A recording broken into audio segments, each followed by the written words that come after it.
तो youth mobility का जो फर्स्ट बैलेट है वो 4 फेब को 12 बजे से लेकर के 6 फेब 12 बजे तक जो है वो ओपन रहेगा। Hello and welcome back to my channel UK universe. तो स्वागत है आपका मेरे चैनल पर एक और नई इन्फॉर्मेटिव वीडियो के साथ। तो जैसा कि आप लोगों को पता चल गया कि आज हम बात करने वाले हैं यूथ मोबिलिटी वीज़ा या फिर यूके का लॉटरी वीज़ा या फिर Indian young professional scheme visa. तो ये सभी नाम सिर्फ एक ही वीज़ा की तरफ से हर बार इंडियंस के लिए साल में 2 बार जो है वो निकाला जाता है, जिसमें 2025 का फर्स्ट बैलेट जो है वो फेब में ओपन होने जा रहा है।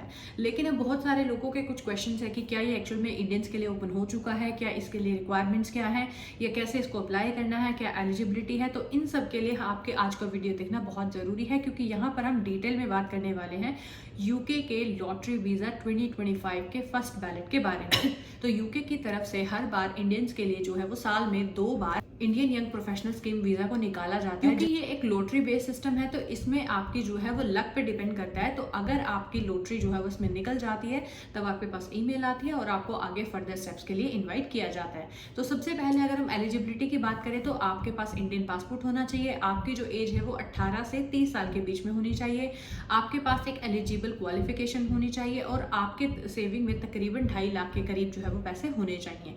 इसके अलावा बहुत सारे लोगों का ये क्वेश्चन रहता है कि क्या मैं अप्लाई कर सकता हूँ, मैम मेरी एज 31 है, या मैं अभी 18 का नहीं हूँ, या मैंने अभी डिग्री कंप्लीट नहीं की है, मेरे पास डिप्लोमा है।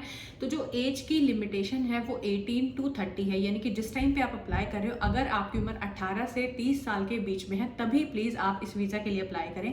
अगर आपकी जो एज है वो 30 साल से 1 दिन 2 दिन भी ऊपर है तो प्लीज़ ना करें, क्योंकि इससे आप जो है वो रिजेक्शन हो जाएगी। क्वालिफिकेशन की बात करें तो क्वालिफिकेशन में आपके पास डिग्री डिप्लोमा चल सकता है। अगर आपके पास RQF लेवल 6, 7, 8 की कोई डिग्री है, कोई डिप्लोमा है, तो आप जो है वो इस वीज़ा के लिए अप्लाई कर सकते हैं। अब RQF लेवल 6, 7 में कौन कौन सी डिग्रीज आती हैं, इसका जो लिंक है वो आपको डिस्क्रिप्शन में मिल जाएगा। आप डिस्क्रिप्शन में जाकर के चेक कर सकते हैं कि आपको क्या क्या चाहिए। अब इसमें बहुत सारे लोगों का क्वेश्चन होता है कि मैंने अभी +2 किया है, मैंने अभी मेरा रिजल्ट नहीं आया है, ये नहीं आया है। तो प्लीज़ अगर आपके पास एलिजिबल क्वालिफिकेशन है, अगर आपके पास डिग्री है, अगर आपके पास डिप्लोमा है, या आपके पास जो रिक्वायर्ड एलिजिबिलिटी है, प्लीज़ तभी आप इस वीज़ा के लिए अप्लाई करें, वरना आप सीट को ख़राब ना करें। क्योंकि अगर आपने +2 की है और आपने अप्लाई कर दिया तो आप सिलेक्ट नहीं होंगे। ये लॉटरी बेस्ड सिस्टम है, लेकिन फिर भी जो उसकी रिक्वायरमेंट है और आपको उसे फॉलो करना पड़ेगा। इसके बाद अगर हम एक्सपेंसेस की बात करें तो एक्सपेंसेस में आपको उसकी वीज़ा फीस देनी पड़ेगी, जो कि अराउंड 298 पाउंड्स है। आपको 2 साल का हेल्थ केयर देना पड़ेगा, जो कि अराउंड 1500 पाउंड्स है। और इसके साथ साथ आपकी जो सेविंग है उसमें तकरीबन 2.5 लाख के करीब पैसे होने चाहिए। बात करते हैं कि इसे अप्लाई कैसे करना है। तो अप्लाई करने के लिए आपको कोई भी पैसे की जरूरत नहीं पड़ेगी, क्योंकि अप्लाई करने के लिए आपको जो है एक बैलेट होता है, उसमें आपको खुद को रजिस्टर करना होता है, जिसकी रजिस्ट्रेशन फीस बिल्कुल ज़ीरो है। वहाँ पर आपका कोई भी पैसा नहीं लगेगा।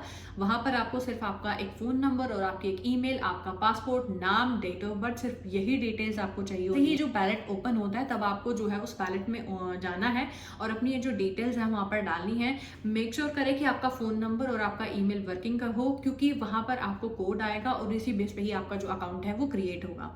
तो बैलेट में एंटर करना बिल्कुल ही फ्री है, उसका कोई चार्जेस नहीं है। आपको पैसे सिर्फ तभी देने हैं जब आपके पास ईमेल आ जाती है कि आपका लॉटरी वीज़ा सक्सेसफुल हो चुका है और अब आप जो है वो फर्दर स्टेप के लिए मूव कर सकते हो। सारे लोगों का कहना है कि जो लॉटरी वीज़ा है वो 4 फेब to 6 फेब जो है वो ओपन हो चुका है। बात बिल्कुल सही है, लेकिन कुछ हद तक, क्योंकि जो लॉटरी वीज़ा ओपन हुआ है, क्योंकि जो लॉटरी वीज़ा है वो सिर्फ और सिर्फ इंडियंस के लिए ही नहीं बल्कि यूके बहुत सारे देशों के लिए ओन करता है, बहुत सारे देशों के लिए चलाता है। जो 4 फेब की डेट है वो इंडियंस के लिए नहीं, ताइवान और अदर कंट्रीज़ के लिए हैं। तो उन कंट्रीज़ के जो लोग हैं वो 4 फेब को बैलेट में रजिस्टर हो सकते हैं, लेकिन इंडियंस के लिए अभी भी जो डेट है वो अनाउंस नहीं हुई है। इन मिड ऑफ फेब जो है वो आपको डेट मिल जाएगी, मे बी 16-17 फेब के आसपास आपको जो है वो पता चलेगा कि ये वीज़ा जो है वो ओपन हो जाता है। यूजुअली ओपन हो जाता है उस टाइम तक, लेकिन अभी तक इंडियंस के लिए कोई भी डेट अनाउंस नहीं की गई है। ये श्योर है कि फरवरी में जो वीज़ा है ये ओपन होने वाला है 2025 का जो फर्स्ट बैलेट है। तो ये एक बहुत अच्छा मौका है उन लोगों के लिए जिनके पास ना तो कोई स्पॉन्सरशिप जॉब है, ना ही बहुत सारे पैसे वो खर्चना चाहते हैं। तो अगर आपका लक आपके साथ दे जाता है तो आप जो है वो यूके का 2 साल का वीज़ा लेकर के आ सकते हैं। हालांकि सीट्स बहुत कम है, लेकिन फिर भी बैलेट में रजिस्टर करना बिल्कुल फ्री है। तो जो लोग एलिजिबल है ही लोग जो है वो बैलेट में एंटर करें, ताकि बाकी सीट्स जो है वो खराब ना हो और किसी और का चांस जो है वो उससे छिन ना जाए। आपको इंडियन यंग प्रोफेशनल स्कीम के बारे में सब कुछ क्लियर हो गया होगा। अगर स्टिल आपके कोई डाउट है तो आप कमेंट बॉक्स में पूछ सकते हैं। इसके साथ ही subscribe to the channel and get the notification on, ताकि जब भी अपडेट आए कि कब जो वैलेट है वो ओपन होने जा रहा है, उसकी जो सबसे पहले नोटिफिकेशन आप तक आज की वीडियो में इतना ही। Do like and subscribe to my channel.